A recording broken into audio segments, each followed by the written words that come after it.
আসসালামু আলাইকুম। টাকা বিশাল আজব জিনিস, আপনারা অনেকেই জানেন। একটি বাবা মনে করেন বাজারে গেছে, ইলিশ মাছ কিনবো, তাদের সন্তানকে খাওয়াবে।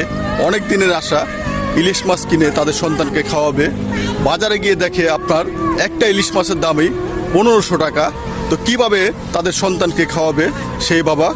ওখানে যায় দেখে আপনার বড়লোক যারা আছে, যাদের ছেলে মেয়ে আমেরিকা, ইটালি, ইউরোপে থাকে, তারা মনে করেন সেই 1500 টাকা দিয়েই মাছটা কিনে ফেলেছে।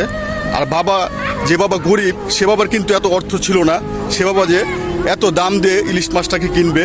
তো টাকা কিন্তু বিশাল আজব জিনিস। তাদের টাকা আছে বলেই কিন্তু তারা বড় লোক বলে তাদের সন্তানকে কিন্তু ওই মাছটা সহজে খাওয়াইতে পারছে বা নিজেরা খাইতে পারছে। কিন্তু যে ব্যক্তি গরিব, সে ব্যক্তি সন্তানকে কিন্তু আপনার 1500 টাকা মাছটা হয়েছে বলে কিন্তু সেই মাছটাকে তাদের সন্তানকে খাওয়াতে পারলো না। তো টাকা কিন্তু বিশাল আজব জিনিস। ভালো থাকবেন সবাই, আল্লাহ হাফেজ।